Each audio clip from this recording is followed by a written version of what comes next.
Hello student, welcome back to my channel Shalini Hindi classes.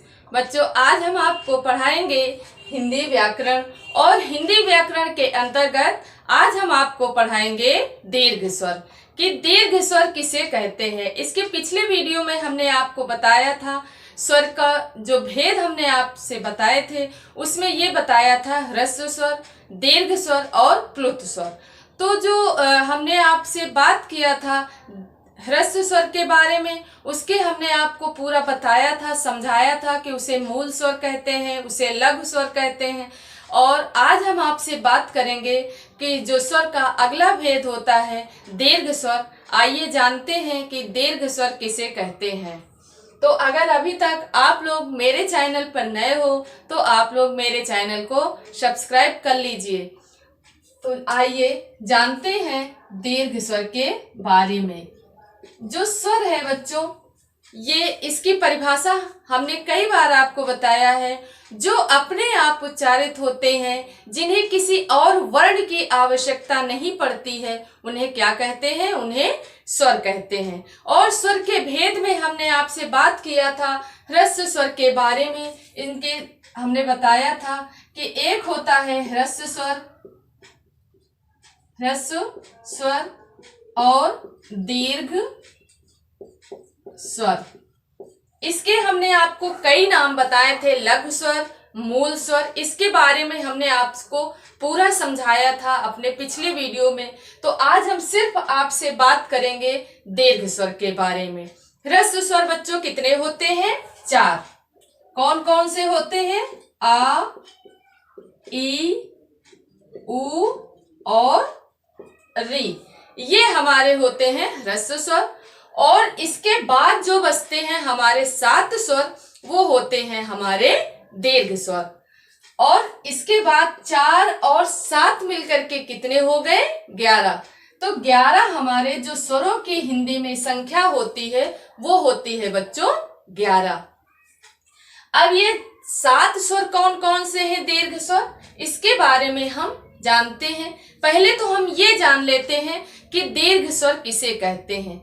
देखिए बच्चों, जो दीर्घ स्वर होते हैं इनके उच्चारण में ह्रस्व स्वर से 2 गुना समय लगता है, ज्यादा समय लगता है।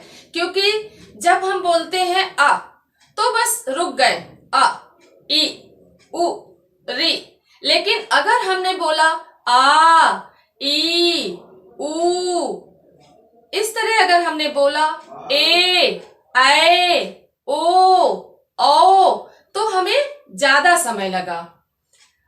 तो इसलिए इनको हम बोलते हैं दीर्घ स्वर।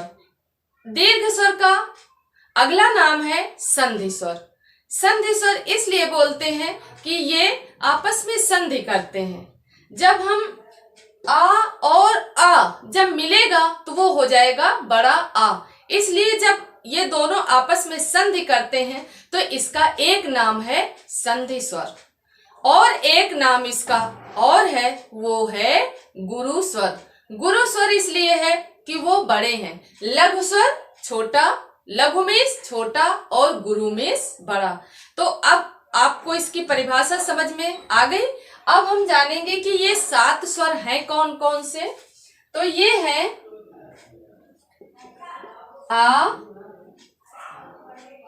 बड़ी ई, बड़ा उ, ए, ऐ, ओ और औ। कितने हो गए? 1, 2, 3, 4, 5, 6, 7। ये 7 हो गए ना। ये हो गए 4 और ये हो गए 7। तो 7 और 4 कितने हो गए? 11। आपके एग्जाम में भी आपके प्रश्न ये आता है कि दीर्घ स्वरों की संख्या कितनी होती है। तो दीर्घ स्वर कितने हो गए बच्चों? 11। ये कितने हो गए? 7। और अगर आपके एग्जाम में यहाँ से कई क्वेश्चन आपके एग्जाम में आते हैं। अब ये नहीं पूछता है एग्जामिनर कि दीर्घ स्वर, क्योंकि दीर्घ स्वर अब कॉमन हो गया है। वो ये घुमा करके प्रश्न पूछता है और वो ये पूछता है कि संधि स्वर कितने होते हैं। तो बच्चों संधि स्वर कितने होते हैं? 7। इनका अगला नाम हमने क्या बताया आपको? संधि स्वर। और तीसरा नाम अभी हमने आपको बताया गुरु स्वर। क्या बताया? गुरु स्वर। इनके भी हमने आपको 3 नाम बताए थे, मूल स्वर, लघु स्वर और ह्रस्व स्वर। इसका भी हमने बताया अभी आपको दीर्घ स्वर, और क्या बताया? गुरु स्वर और संधि स्वर। अब ये संधि स्वर कैसे होते हैं इसके बारे में हम अब बात करते हैं कि इन्हें संधि स्वर क्यों कहते हैं। गुरु तो आप जान गए कि गुरु मीन्स बड़ा होता है, दीर्घ मीन्स बड़ा होता है, पर संधि स्वर क्यों? इसलिए बोलते हैं कि ये आपस में संधि करते हैं। जब संधि करते हैं तब ये बड़े हो जाते हैं। अब हम जानेंगे कि इनके भी 2 पार्ट हैं, इनके भी 2 भेद हैं। ये आ, ई और उ ये अलग हो जाते हैं यहाँ से, और ये अलग हो जाते हैं। इनको बोलते हैं संयुक्त स्वर, और इनको क्या बोलते हैं? मूल दीर्घ स्वर। क्या बोलते हैं? मूल दीर्घ स्वर, और ये हो जाते हैं संयुक्त स्वर। अब ये कैसे होते हैं? और इनका एक नाम और है, सजातीय स्वर और विजातीय स्वर। ये यहाँ से जब 2 पार्ट हो जाते हैं, आपके एग्जाम में आते हैं कि सजातीय स्वर कौन से होते हैं और विजातीय स्वर कौन से होते हैं, संयुक्त स्वर कौन से होते हैं और मूल दीर्घ स्वर कौन से होते हैं। इस तरह के एग्जाम में क्वेश्चन आते हैं। एकदम इजी तरीके से अब एग्जामिनर क्वेश्चन को नहीं रख देता है बच्चों, इसको बहुत ही समझने का ये टॉपिक है। अगर इसको आप लोग अच्छे से समझ लोगे तो आप जो प्रैक्टिस सेट से आप याद करते हो तो उसमें आप भूल जाते हो, लेकिन अगर आप वर्णमाला को अच्छे से समझ लीजिए तो आप इसको भूलोगे नहीं। अभी हमने आपको कितने क्वेश्चन यहाँ से बताया और अभी आपको बता रहे हैं कि किस किस प्रकार से एग्जामिनर इसमें क्वेश्चन पूछता है। वैसे तो हम बताते जा रहे हैं, लेकिन अभी पूरा आपको समझाने के बाद आपको बताते हैं कि इसमें से कितने क्वेश्चन बन गए। तो आइए जानते हैं कि ये कैसे इनको मूल दीर्घ स्वर कहते हैं और ये संयुक्त स्वर इनको क्यों कहते हैं। ये मूल दीर्घ स्वर इसलिए कहते हैं कि ये कैसे बनते हैं मूल दीर्घ स्वर। ये इसलिए बनते हैं कि जैसे बनता है छोटा आ, ये हो गया आ और प्लस आ, ये बन गया, क्या बन गया आपका? बड़ा आ और आ, ये इन दोनों ने जब मेल किया तो एक नया स्वर निकल करके आया और वो आया बड़ा आ, क्योंकि ये दोनों एक ही जाति के हैं। और जब एक ही जाति के स्वरों ने मेल किया तो उससे एक स्वर निकल करके आया बड़ा आ, इसलिए इनको बोलते हैं बच्चों सजातीय स्वर। अब इसके बाद बड़ी ई कैसे बनता है? तो बड़ी ई और प्लस ई मिल करके बन गया बड़ी ई। इसी प्रकार उ प्लस उ मिल करके बना बड़ा उ। ये 3 आपके हो गए और इन तीनों का नाम है, क्या नाम है? मूल दीर्घ स्वर या मूल संधि स्वर, क्योंकि मूल मीन्स होता है आधार, और इसका एक नाम और है, वो क्या नाम है? सजातीय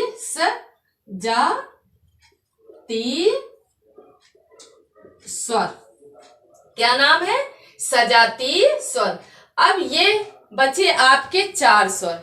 इनको विजातीय क्यों बोलते हैं? इनको विजातीय इसलिए बोलते हैं कि ये दूसरी जाति से मिलकर के बनते हैं। कैसे बनते हैं? आ और ई।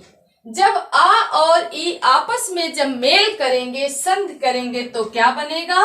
एक नया वर्ण निकल करके आएगा, एक नया स्वर, वो हो जाएगा ए। क्या बनेगा? ए। और फिर आ और ए ने मेल किया तो बन गया ऐ। क्या बना? ऐ। अब हम बड़ा आ ए और बड़ा ऐ नहीं बोलते हैं, ए और ऐ। इसके बाद ओ कैसे बनता है? तो ओ बनता है आ और उ। इन दोनों ने जब मेल किया तो एक स्वर बना हमारा ओ, और आ और ओ, इन दोनों ने मेल किया तो अगला स्वर हमारा क्या बन गया? औ। तो ये एक जाति के नहीं है, ये अलग अलग जाति के हैं, इसलिए बच्चों इनको बोलते हैं विजातीय स्वर। क्या बोलते हैं? विजातीय स्वर। इतना क्लियर हुआ आप लोगों को? अब कैसे आते हैं एग्जाम में क्वेश्चन कि दीर्घ स्वर किसे कहते हैं? जिनके उच्चारण में ज्यादा समय लगता है उन्हें दीर्घ स्वर कहते हैं। अब इस तरह दे दिया और कहा कि संधि स्वर किसे कहते हैं या कि गुरु स्वर किसे कहते हैं, तो आपको समझ में आ गया कि इन्हें गुरु स्वर कहते हैं, इन्हें संधि स्वर कहते हैं और इन्हें ही दीर्घ स्वर कहते हैं। और इसका नाम है संयुक्त स्वर। ये कौन से हैं? संयुक्त स्वर। ये जो आपके 4 है बच्चों, ये हो गए आपके एग्जाम में आ जाता है, 4 ऑप्शन दिए होते, 4 ऑप्शन में दिया रहता है कि संयुक्त स्वर कौन से होते हैं। तो संयुक्त स्वर बच्चों ये 4 होते हैं और ये जो 3 होते हैं ये आपके होते हैं मूल दीर्घ स्वर। तो ये टॉपिक आपको समझ में आया? इससे क्वेश्चन आपको समझ में आ गए कि दीर्घ स्वर से कैसे, कि ये विजातीय स्वर किसे कहते, विजातीय कौन से होते हैं, सजातीय स्वर कौन से होते हैं, मूल दीर्घ स्वर कौन से होते हैं और संयुक्त दीर्घ स्वर कौन से होते हैं। कितने ढेर सारे क्वेश्चन, इतना समझने से आप लोगों को समझ में आ गए कि कितने सारे क्वेश्चन यहाँ से एग्जाम में बन सकते हैं। तो बच्चों आज का हमारा यह वीडियो आपको कैसा लगा? अगर अच्छा लगा हो तो वीडियो को लाइक से ज्यादा आप लोग शेयर करिए। मिलते हैं हम अपने अगले वीडियो में अपने नए टॉपिक के साथ।